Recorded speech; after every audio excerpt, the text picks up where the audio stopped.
It's 1959, in the freezing winter of Soviet Russia's Ural Mountains. A tragedy so baffling, so bizarre, unfolded. 9 young, experienced climbers, full of life and ambition, embarked on an expedition. They were never seen alive again. Now, deaths in the mountains from cold or avalanches are, sadly, not uncommon. But this was different. This was a horror story filled with secrets. Nearly 66 years later, what happened to those young people on that cursed night remains one of the most chilling unsolved mysteries of the 20th century. The only person who was supposed to be with them, Yuri Yudin, had to turn back at the last minute because of a sprained ankle. He lived the rest of his life haunted by this tragedy. He once said, "If I had one question to ask God, it would be, what happened that night at the Dyatlov Pass?" For decades, researchers, climbers, and scientists have chased the truth of what happened to those 9 friends. This is their story, a story of courage, friendship, and a secret so vast it has been kept for a lifetime. The group was led by the charismatic 23-year-old Igor Dyatlov. With him were Yuri Krivonishenko, Semyon Zolotaryov, Alexander Kolevatov, Nikolai Thibobrignol, Zinada Kolomogorova, Rustim Slobodin, Ludmila Dubinina, and Yuri Doroshenko. They were all skilled mountaineers, most of them graduates from the same university. Their journey began on January 25th. After a few days of travel, Yuri Yudin injured his ankle and had to say goodbye. A simple twist of fate, a moment of bad luck, ended up saving his life. The remaining 9 pressed on, last seen on January 27th. They carried cameras and kept a group journal, which they called the Dyatlov Diary. The last photos they took and the final words they wrote are our only window into their final, happy moments. Let's look at the last entries from that diary. On January 30th, Ludmila Dubinina wrote about their day. The weather was good, around -7 degrees Celsius. They were saying a sad goodbye to their friend Yurka, who had to go home. She wrote, "We set off at 11:45. We stopped at a pass around 5:30 in the evening. This is our first night in the tent." That night, they were in high spirits. She describes them messing with their small stove, singing songs, and talking about love and romance. It was a scene of youthful joy and camaraderie. They argued playfully about who had to sleep next to the hot stove before finally settling down for the night. The very last entry, from February 1st, was written by Zinaida Khtova. "Today, we celebrated San's birthday and gave him a mandarin. He immediately divided it into 9 pieces and handed them out to all of us. In short, another day has ended." These were the last voices heard from them. The diary ends here, which means the disaster struck on the night of February 1st, 1959. When the team didn't return as scheduled. A massive search began. On February 26th, the search party made their first horrifying discovery. They found the tent half buried in snow. But something was terribly wrong. The tent had been sliced open, but from the inside. It was as if they had desperately cut their way out. All their gear, axes, cameras, diaries, was left behind. Even their food was untouched. It looked like they had fled in a blind panic, leaving everything behind. A short distance away, near a large cedar tree, the searchers found the first 2 bodies.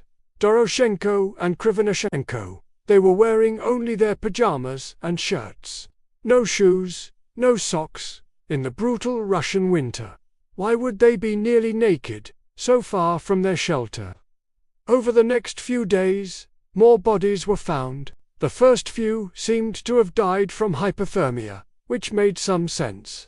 But the real mystery began when the last 5 climbers were discovered 2 months later, buried under 4 meters of snow in a ravine. Ludmila Dubinina and Semyon Zolotaryov had their rib cages completely shattered.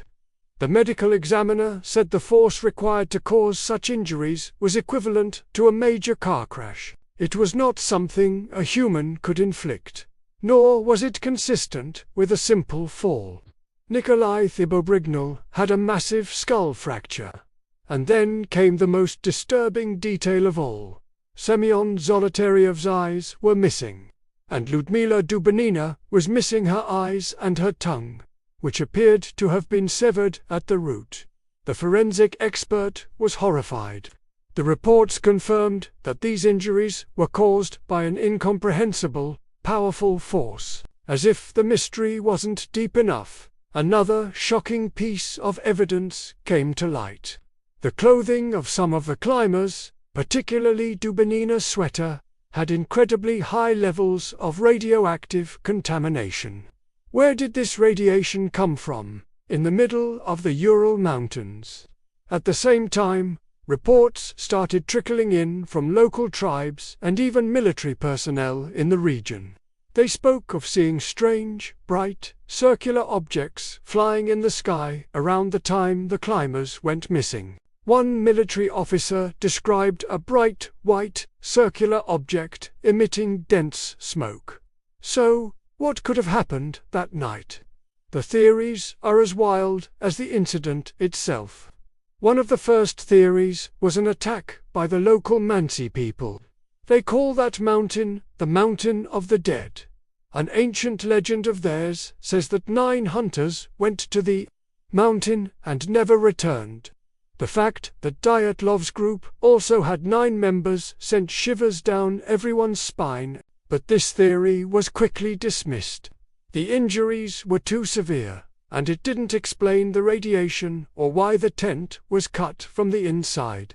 Besides, the Mansi people were known to be peaceful. Another popular theory points to a secret Soviet weapons test. The strange lights in the sky, the military's secrecy, and the radiation found on the clothes all support this idea. Perhaps a shock wave from an explosion caused the brutal internal injuries. But did such a weapon even exist in 1959? And why would the government cover it up so fiercely? For many years, the most accepted scientific explanation has been a rare type of avalanche. In 2019, a new Russian investigation concluded that an avalanche was the cause. The theory goes like this. A slab avalanche hit the tent while they were sleeping. A large, cohesive block of snow slid down, even on the gentle slope, and crushed the tent. In a panic and with low visibility, they cut their way out and fled, improperly dressed. They then succumbed to hypothermia in the freezing darkness. This explanation seems plausible, but it leaves so many questions unanswered.